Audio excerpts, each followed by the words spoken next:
Estudemos Allan Kardec, ao clarão da mensagem de Jesus Cristo, e seja no exemplo ou na atitude, na ação ou na palavra, recordemos que o Espiritismo nos solicita uma espécie permanente de caridade, a caridade da sua própria divulgação.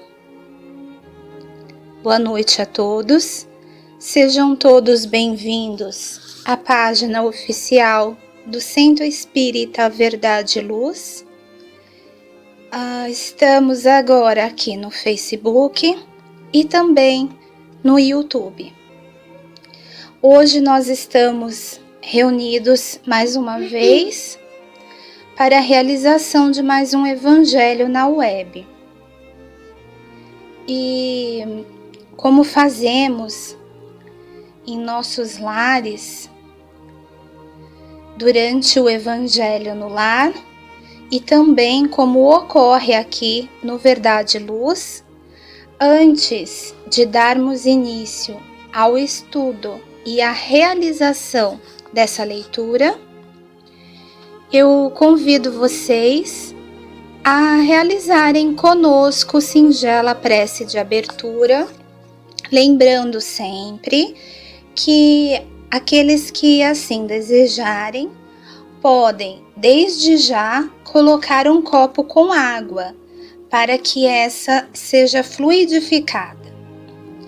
Vamos juntos pedindo aos espíritos superiores, ao querido Mestre Jesus, que nesse momento nos ampare, amplifique o nosso entendimento para os seus ensinamentos, silencie as nossas dores, as nossas preocupações, e para tanto nós vamos juntos orar a única prece que Ele próprio nos ensinou quando aqui caminhou entre nós.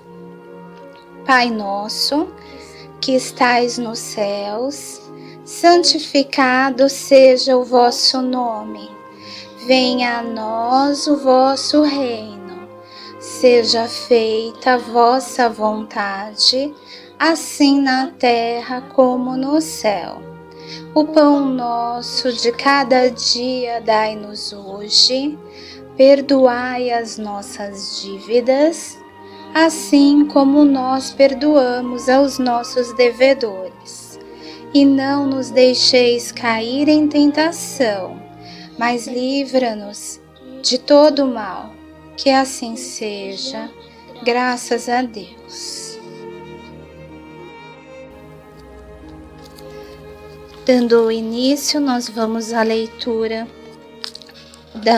do nosso evangelho de hoje, do livro Fonte Viva, número 138, intitulada por Emmanuel como O Justo Remédio. Trata-se das palavras de Paulo, do Tessalonicenses, capítulo 4, versículo 9, que nos diz o seguinte: Quanto, porém, à caridade fraternal, não necessitais que vos escreva, porque já vós mesmos estáis instruídos por Deus, que vos ameis uns aos outros. Paulo.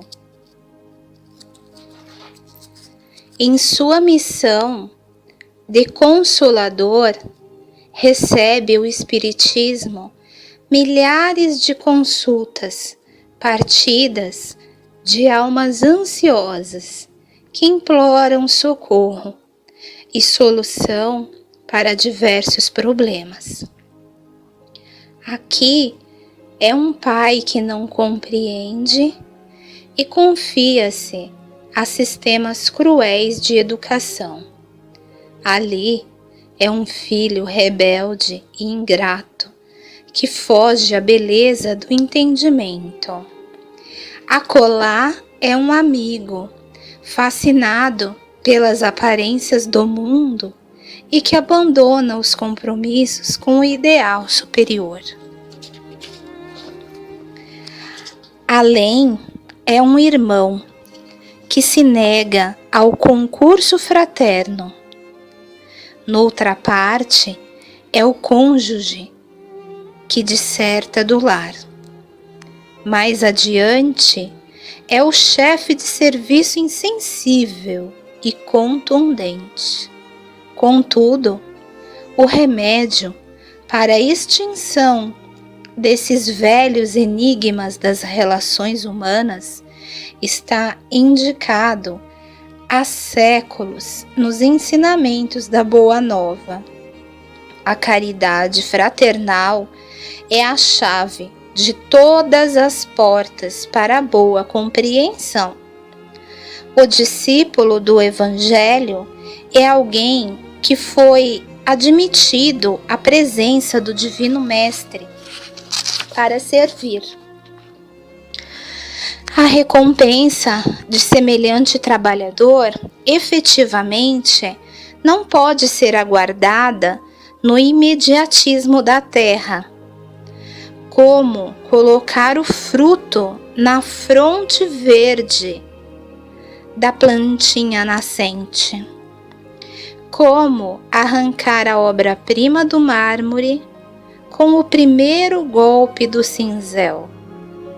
Quem realmente ama em nome de Jesus está semeando para a colheita na eternidade. Não procuremos orientação com os outros assuntos claramente solucionáveis por nosso esforço. Sabemos que não adianta desesperar ou amaldiçoar. Cada espírito possui o roteiro que lhe é próprio. Saibamos caminhar, portanto, na senda que a vida nos oferece, sob a luz da caridade fraternal, hoje e sempre.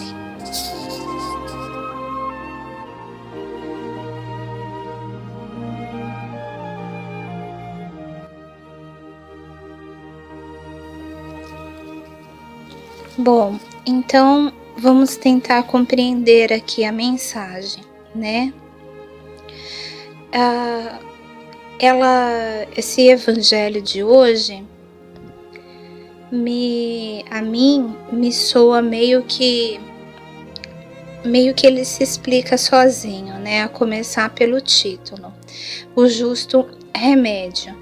Bom, obviamente, as nossas provas e todos os tropeços, as vitórias e os fracassos inerentes à nossa caminhada, eles são pensados de forma que através deles nós recebamos aquilo de que nós necessitamos, aquilo que nós merecemos e aquele remédio que, embora seja em forma de injeção dolorida, de xarope amargo, é o que nos vai curar e nos fazer melhores, né?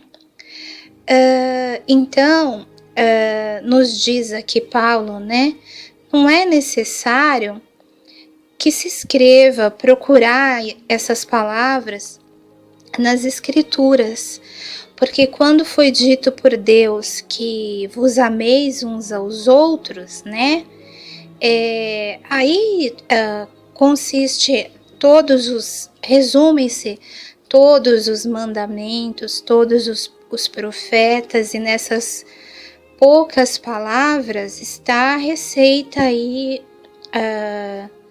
para nossa redenção, né? Vamos dizer assim. Então, a missão consoladora do Espiritismo é diariamente, isso a gente vê muito claramente quando trabalha-se na casa espírita, recebem as almas, os nossos companheiros de jornada aqui na Terra, com todo tipo de dor, com todo tipo de aflição, com todo tipo de prova, buscando a solução para diversos tipos de problema, né? E como nos disse Emmanuel, é uma gama variada de problemas, né? É o filho rebelde, o amigo que a gente vê ao longe se perder por valorizar a matéria e não o espírito. É o pai que não compreende o filho, é o filho que não compreende o pai, é a doença, né? A enfermidade. É aquele que se nega a viver ao próximo, mesmo dentro da sua casa, mesmo entre os seus, vive o eu, né? O egoísmo. São os maridos que abandonam o seu lar, as esposas que abandonam seu lar, seus filhos, causando uma gama de sofrimento, de matizes indefiníveis, né? São problemas graves, são provas muitas vezes coletivas, como a gente está vendo agora acontecendo na Síria e em tantos outros lugares, né?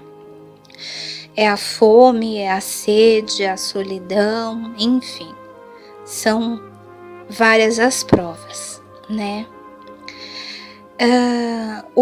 As pessoas que se dispuseram em algum momento da vida, em sua grande maioria, para não dizer que todas, né, convidados pela dor à caridade fraternal, a ser discípulo do Evangelho, que aceitaram servir ao Mestre, amenizando essas dores com seu trabalho, espalhando a boa nova, levando consolo, uma palavra, às vezes um sorriso, àquele que sofre. Não terão a sua recompensa de trabalhador, recompensa entre aspas, né? Guardada para ser vivida na terra. Colocar o carro na frente dos bois, né? Esse trabalho de formiga, quando feito realmente desinteressado e por amor, ele vai ter seus frutos colhidos num futuro, e um futuro distante no sentido de que não nessa vida, às vezes na espiritualidade, às vezes na erraticidade, às vezes numa condição melhor do que a atual, melhor do ponto de vista do espírito, ok?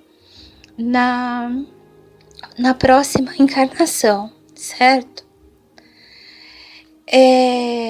Como o Emmanuel nos passa, como colocar o fruto na fronte verde da plantinha nascente.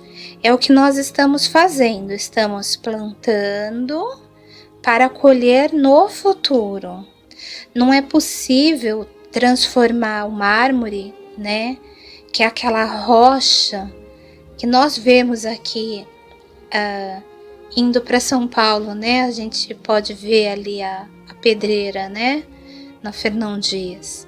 Aquela rocha é um mármore que nos serve muitas vezes na nossa casa, aquela pedra bonita, brilhante, lisa, sem nenhuma imperfeição, quase resplandecente em brilho, parece já encerada, né?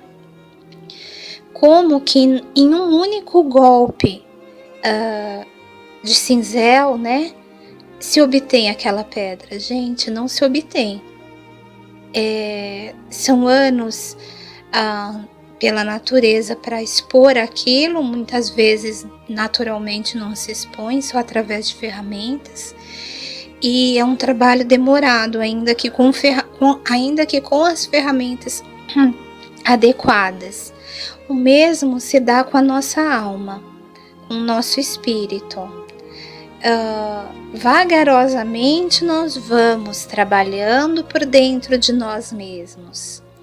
Muitas das vezes nós paramos de trabalhar por nós mesmos, momento esse em que a misericórdia de Deus nos apresenta esse cinzel dolorido que vem fazer esse burilamento para que uma pedra bruta, assim como nós, né, possamos um dia resplandecer, assim como o mármore. É um trabalho demorado, é um trabalho dolorido, mas porém necessário. E havendo confiança em Jesus, nosso fardo realmente fica mais leve e a gente muda a percepção da dor. Já não se vê, não é que a gente acha bonitinho o sofrimento ou que a gente bate palma para a dor, vamos sair comemorando num bloco de rua, cantando e comemorando a dor, não é isso. É o entendimento, a nossa concepção da dor, ela muda. A gente não se revolta, a gente cai sim, momentaneamente, muitas vezes a gente vai cair ainda, mas a gente levanta e segue em frente, porque sabe que Deus nunca, jamais, Ele erra, porque sabe, acredita plenamente que Jesus nos ama com toda a força, com toda a magnitude da sua própria existência. E nunca, jamais Ele faria um mal, causaria uma dor para nós, né? Mal do nosso ponto de vista. Causaria uma dor para nós que não nos fosse útil, que não nos fosse necessária. É muitas vezes essa dor que nos movimenta, que nos tira da nossa inércia, da nossa zona de conforto, do nosso comodismo, né? Fazendo com que nós busquemos melhorar. E é um mecanismo que a vida encontra de agir a nosso favor, né? Então, nós devemos sim procurar a espiritualidade, nós devemos sim trabalhar por nós mesmos, pela nossa melhora, pela nossa reforma íntima. Mas não adianta buscar as soluções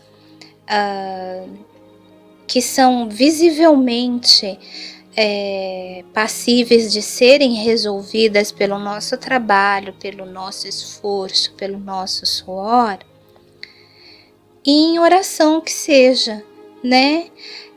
A oração nos põe em paz, nos põe na presença de Jesus, nos aconselha, nos alivia, nos revigora. Mas se eu estou, sei lá, num exemplo, andando na floresta e cair num buraco, não vai resolver eu simplesmente me ajoelhar ali e orar a Deus pedindo socorro.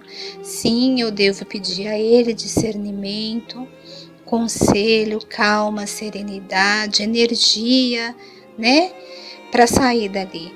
Mas é necessário que eu empregue um esforço físico, né, para tentar escalar esse buraco, ou um esforço intelectual tentando bolar um jeito de sair desse buraco, né?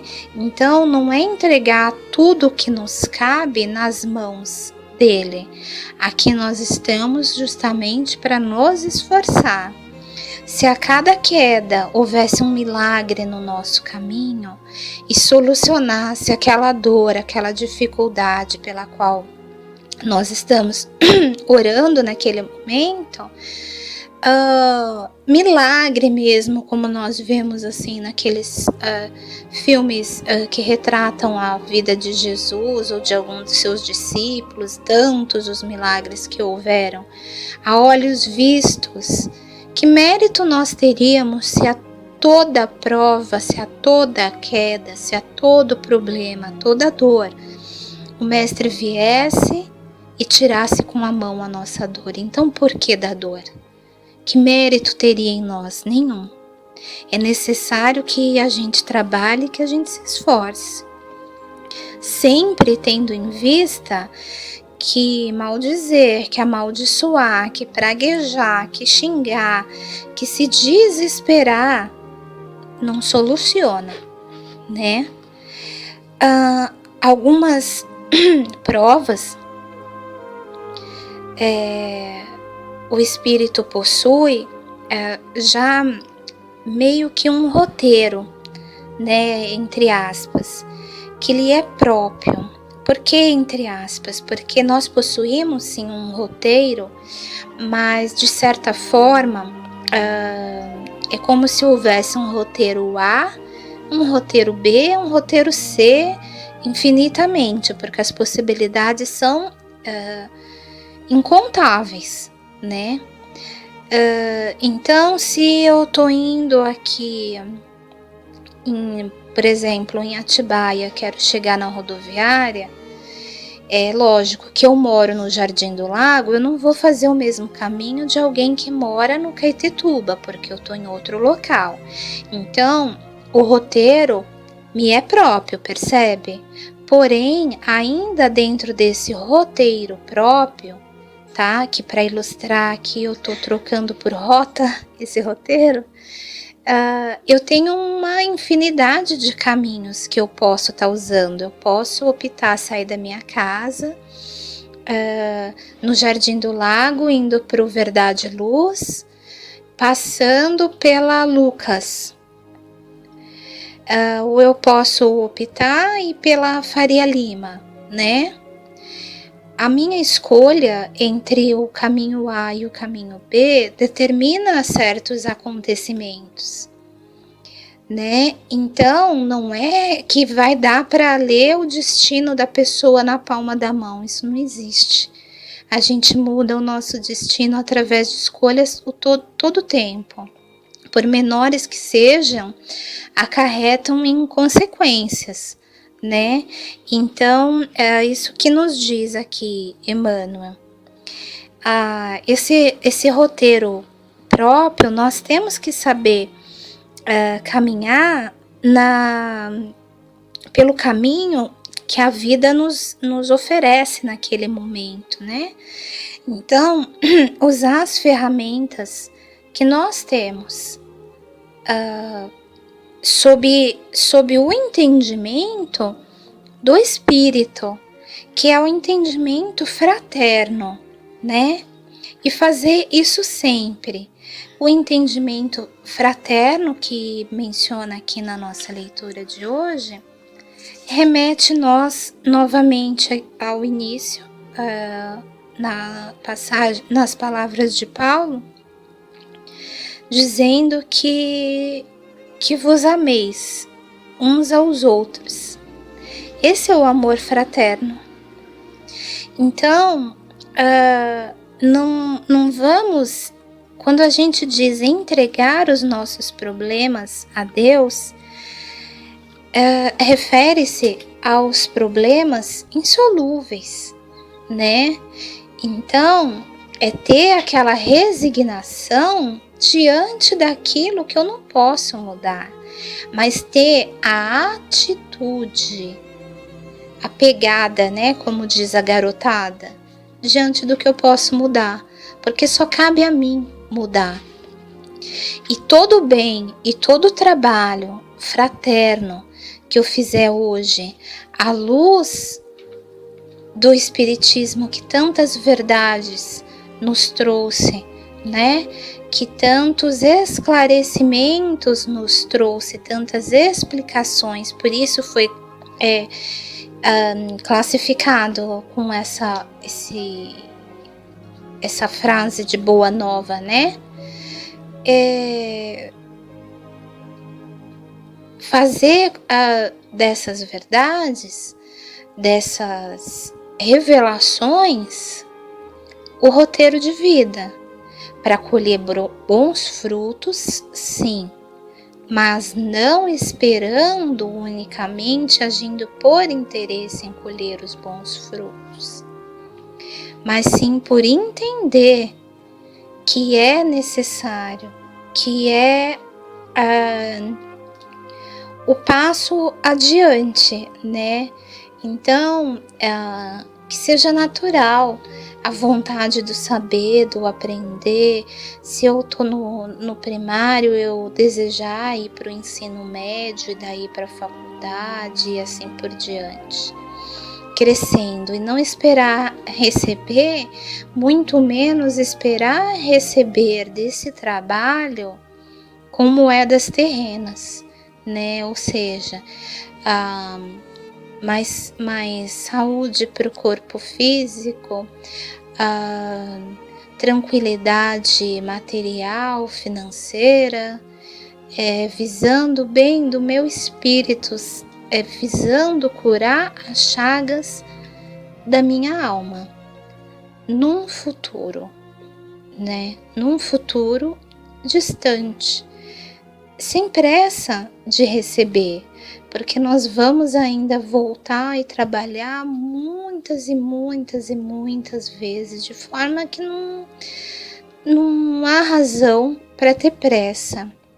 Há razão para que seja bem feita a mudança, para que a gente sinta com todo o coração, para que a gente faça com a nossa alma, com o nosso amor, para que quando a gente peça por um companheiro em oração, assim como nós estamos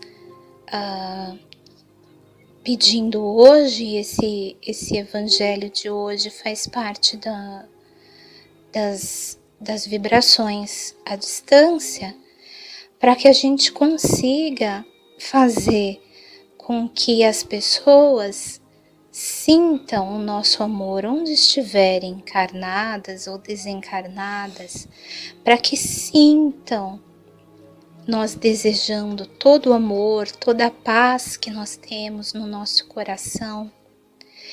É necessário que a gente acredite, que a gente tenha fé, que isso seja um exercício.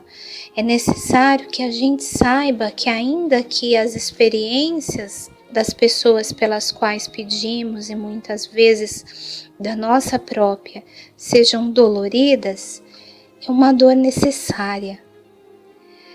E o que a gente diz a todos que sofrem é o que disse Maria a Chico, e eu já falei isso várias vezes, mas porque cabe em todos os problemas, resume o qual efêmeros nós somos, o qual passageiros somos nós aqui, e mostra toda a brevidade da nossa vida, mostra a fé, mostra a resignação, ensina a humildade, tudo em 2 palavras que ela disse a Chico: tudo passa. Então, meu irmão, se você nesse dia de hoje se encontra sofrendo, se encontra numa situação difícil, de qualquer natureza que seja, lembra e recorre à oração, mas lembra dessa palavra, essas palavras de Maria: tudo passa. Então, se a gente está nesse momento numa situação maravilhosa e abençoada, não é para ter medo, mas é para ter a humildade de saber que se deve agradecer e viver esse momento em sua plenitude, porque vai passar. E se a gente está desgraçadamente numa prova profundamente dolorida e sofrida, em lugar ruim, uma situação ruim, seja ela qual for, continua com fé, porque também vai passar. Foi isso que Maria quis dizer. Então, a gente não deve amaldiçoar a dor, nem esquecer das coisas do espírito no momento em que a matéria vai bem, porque também acaba.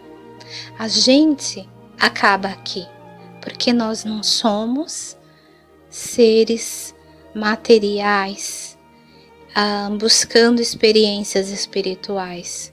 Nós somos seres espirituais numa experiência material. Então tenhamos fé, acreditemos que no Mestre tudo sempre concorre para o nosso melhor.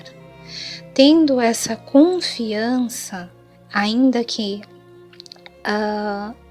no momento seja de dor e de escuridão para nós, o nosso fardo fica mais leve.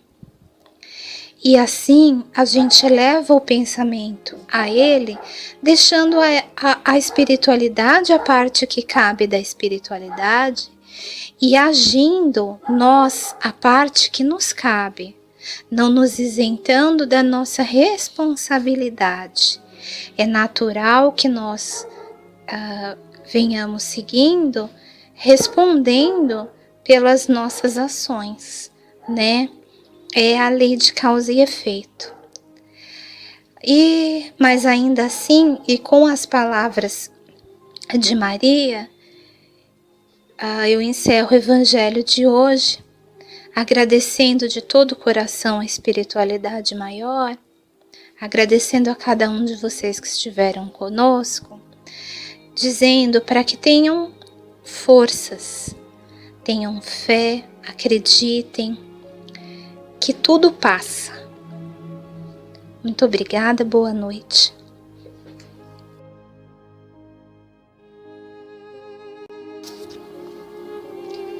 Agradeçamos juntos por essa oportunidade de aprendizado, de iluminação, que a luz que vem do Mestre Jesus possa nesse momento adentrar nossos lares, iluminando cada cômodo, cada canto das nossas casas, cada pessoa, animal e planta que lá se encontram. Que os bons espíritos, mentores das tarefas evangelizadoras, possam nesse momento gravar em nossos corações o que aprendemos e, ainda que latente, adormecida, que aqui fique a semente em nós. Agradecemos, Mestre querido, de todo o coração, a oportunidade bendita de consolo, de conhecimento, de trabalho. Pedimos a espiritualidade maior aqui presente que abençoe e fluidifique a nossa água com o que for melhor, necessário e merecido por cada um de nós. Que assim seja, graças a Deus. Muito obrigada a cada um de vocês que estiveram conosco. Muita paz e até o próximo Evangelho na Web.